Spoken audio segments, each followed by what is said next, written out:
35, 36 اور 37 کا ان کا لان بھی ہے جس میں وہ سیر کر سکتے ہیں۔ سپرنٹینڈنٹ اڈیالہ جیل کے مطابق ان کا کہنا تھا کہ لان میں بیٹھ کے وہ کتابیں پڑھتے ہیں، اخبارات پڑھتے ہیں، دھوپ سیکتے ہیں۔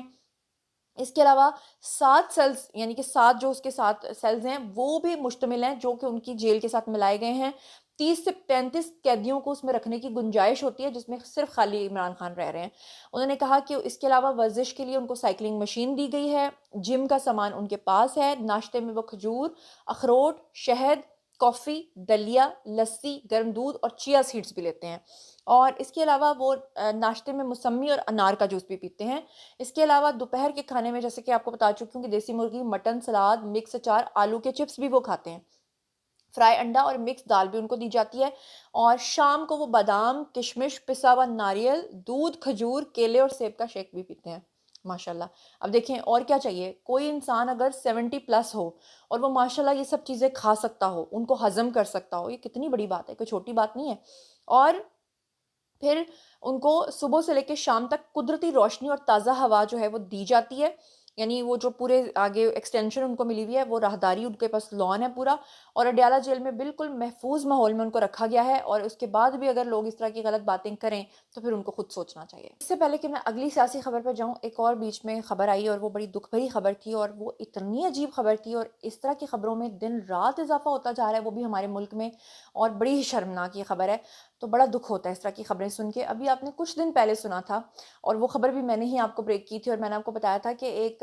نجی یونیورسٹی جو ہے لاہور کی، اس کی جو طالبہ ہے اس نے 2nd فلور سے چھلانگ مار کے اس نے خودکشی کر لی تھی، آپ کو یاد ہوگا، پھر وہ کوما میں چلی گئی تھی،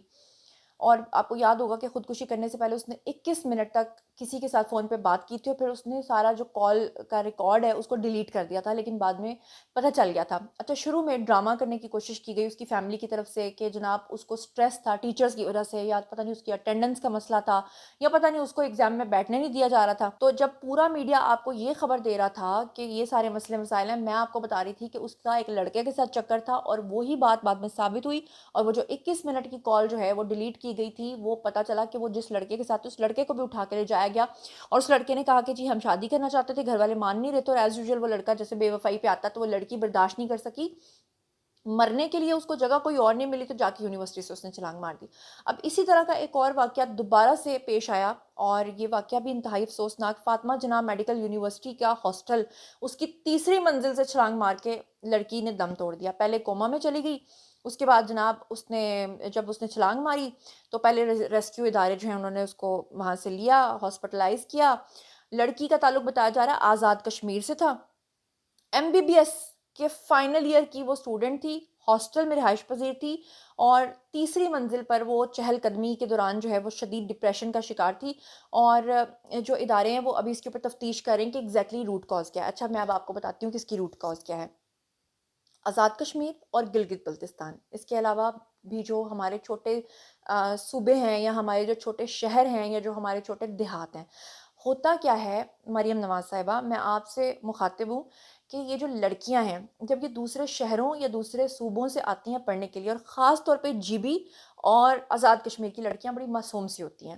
اور پھر جب یہاں پہ اس طرح کے افیئرز میں وہ پڑھتی ہیں، اور پھر جب ان لڑکیوں کے ساتھ غلط کاری ہوتی ہے، بدفعلی ہو جاتی ہے، پیچھے فیملی کو بتا نہیں سکتی،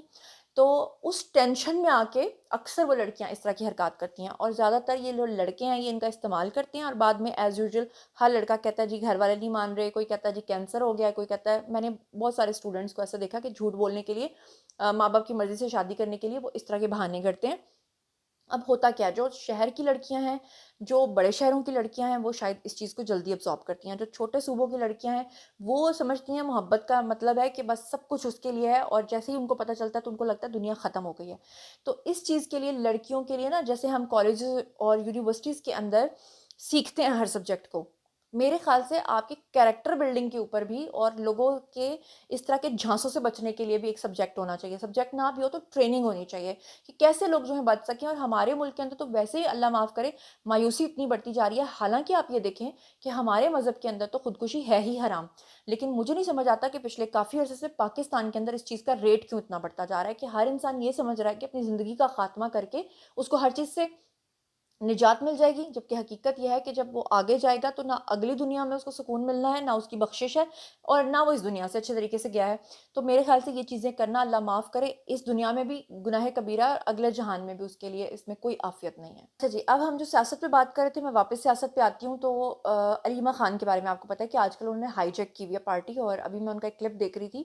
جس میں سہیل آفریدی کو بھی انہوں نے بڑے برے طریقے سے خوش کر کے چپ کرا دیا، اور سارے لوگ پریشان ہوئے بیٹھے ہیں۔ ابھی محسن نقوی نے بھی کہا کہ عمران خان کی آنکھ والا جو معاملہ ہوا، تو اس میں جو علیمہ خان نے کہا کہ جی ہمیں اس لوپ میں نہیں لیا گیا، ہم سے پوچھا نہیں گیا، تو انہوں نے کہا یہ سب جھوٹ تھا، فیملی سے سب کچھ پوچھا گیا، لیکن یہ لوگ سیاست کی خاطر یہ جھوٹ بولتے ہیں۔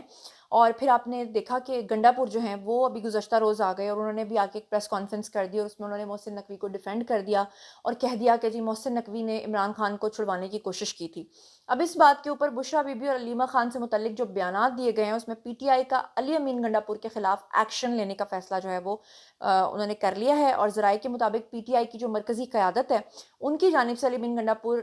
کے بشریٰ بی بی اور علیمہ خان سے متعلق بیانات کا جائزہ جو ہے وہ لیا جا رہا ہے، اور کہا جا رہا ہے کہ ان کے خلاف ایکشن ہوگا۔ اور یہ بھی کہا گیا ہے کہ تحریک انصاف کی قیادت نے تمام انٹرویوز اور بیانات کی تفصیلات بھی منگوا لی ہیں، ویڈیوز اور بیانات کا بھی جائزہ لیا جائے گا، اور پھر اس کے بعد سلمان اکرم راجہ کا کہنا تھا کہ کوئی قرض نہیں رکھا جائے گا اور پورا کیا جائے گا۔ مطلب یہ لوگ آپس میں لڑتے مرتے اور کھپتے ہی رہتے ہیں۔ کبھی آپ نے دیکھا ہے ان کو کہ کبھی انہوں نے آپ کو کوئی سلوشن بھی دیا ہو؟ میری تو سمجھ سے باہر ہے۔ اچھا، اس سے پہلے کہ میں اگلی خبر پہ جاؤں، ایک اور چیز آپ کو بتانا چاہتی ہوں کہ پشاور ہائی کورٹ نے پی ٹی آئی نے جو یہ کہا ہے نا کہ ہم روڈز کی بندش کریں گے اور ہم اپنے احتجاج کو جاری رکھیں گے، اور ابھی تک وہ عمران خان کے حوالے سے جو ہے وہ راضی نہیں ہو رہے، تو پشاور ہائی کورٹ نے پی ٹی آئی کی روڈ بندش کے اوپر سخت حکم جاری کرتے ہوئے کہا ہے کہ فوری طور پہ شہر کے اندر، صوبے کے اندر امن و امان کو بحال کیا جائے۔ انہوں نے ہدایات جاری کرتے ہوئے کہا کہ اگر پھر بھی کسی نے روڈز روکی اور یہ سب کچھ کیا تو ان کے خلاف سخت سے سخت کارروائی ہوگی۔ صوبے میں کسی بھی سڑک کی بندش جو ہے وہ برداشت نہیں کی جائے گی، اور اگر اس میں کوئی ملوث عناصر پائے جاتے ہیں تو ان کے خلاف فوری طور پہ جو ہے وہ ایکشن لیا جائے گا۔ 18 فروری 2026 تک عمل درآمد رپورٹ جو ہے وہ جمع کرائی جائے، یہ کہنا ہے ان کا، اور قانون کی بالادستی جو ہے وہ ہر صورت اس کی رٹ جو ہے وہ قائم کی جائے گی۔ اور اب آپ کو دیتی ہوں ایک اور خبر کراچی سے۔ آپ کو پتہ ہی ہوگا کہ آج سے ٹھیک کچھ ہی عرصہ پہلے کی بات ہے، ایک ڈکیتی کی واردات ہوئی کراچی میں، اور ایک بہت بڑی چوری کی واردات ہوئی لاہور میں۔ دونوں ہوئی گولڈ مارکیٹ میں۔ آپ کو یاد ہوگا اچرا والا واقعہ، جہاں پر ایک شخص جو ہے کلوؤں کے حساب سے سونا لے کر فرار ہو گیا تھا، کیونکہ وہ پچھلے کئی سالوں سے مارکیٹ کے اندر اپنا ایک اعتماد بنا چکا تھا، پھر وہ اسلام آباد سے پکڑا گیا تھا۔ لیکن اب جو آپ نے یہ ریسنٹ پاس میں ایک خبر سنی تھی جس میں ہوا کچھ یہ تھا کہ کراچی کے اندر 30 کروڑ کے سونے کی چوری ہوئی تھی ایک شاپ سے، جو بہت بڑی گولڈ کی ایک شاپ تھی، اور اس حوالے سے وہ جو چور تھا وہ بڑا شاطر تھا، اس نے تالے بھی نہیں توڑے تھے، اور وہ اندر سے 30 کروڑ کا سونا جو ہے وہ چرا کے لے گیا۔ تو یہ عجیب و غریب قسم کی جو ڈکیتی تھی، اس کو 48 آورز میں حل کر لیا گیا ہے، اور بڑی انٹرسٹنگ سٹوری آپ کو بتاتی ہوں کہ وہ پکڑا کیسے گیا۔ پتہ یہ چلا کہ کراچی کا علاقہ تھا جی اورنگی ٹاؤن، وہاں پہ یہ پرنس جیولرز کے نام سے شاپ تھی۔ 30 کروڑ کی مالیت کا سونا ان کا دکان کے اندر سے چوری ہو گیا۔ اگلے دن جب یہ لوگ آئے تو ان کے تالے صحیح سلامت تھے، اور پتہ یہ چلا جناب کہ ان کے یہ جو چوری تھی اس کے اندر ملوث جو تھا ان کا اپنا ہی ملازم نکلا، جو پچھلے 15-20 سالوں سے اسی شاپ کے اندر کام کرتا تھا، اس کو اس شاپ کی ساری ڈیٹیلز کے بارے میں پتہ تھا۔ اور پھر ہوا کیا جناب کہ اس ملازم کی کا نام بتایا جا رہا ہے عرفان بلوچ۔ اس نے نہ صرف یہ منصوبہ بنایا بلکہ اس نے 3 اور لوگوں کو اپنے ساتھ ملایا، اور پھر اس نے جو ہے نا وہ تالا توڑنے کے بجائے اس کی چابیوں کو کیسے کھولنا ہے وہ پوری ایک چیز، اس نے ویلڈنگ مشینز اور ہر چیز اپنے پاس رکھی ہوئی تھی، اور پھر اس کے بعد اس نے جب دوسرے لوگوں کے ساتھ مل کر یہ سب کچھ کیا، تو ڈی آئی جی ویسٹ ہیں ان کے مطابق ملزم عامر جو ہے وہ اس کی پوری واردات کا، سہولت کاری کا اور ان سب چیزوں کا وہ نکلا، اور پھر اس کے بعد اس کی فوٹیجز بھی اب سامنے آ گئی ہیں، اور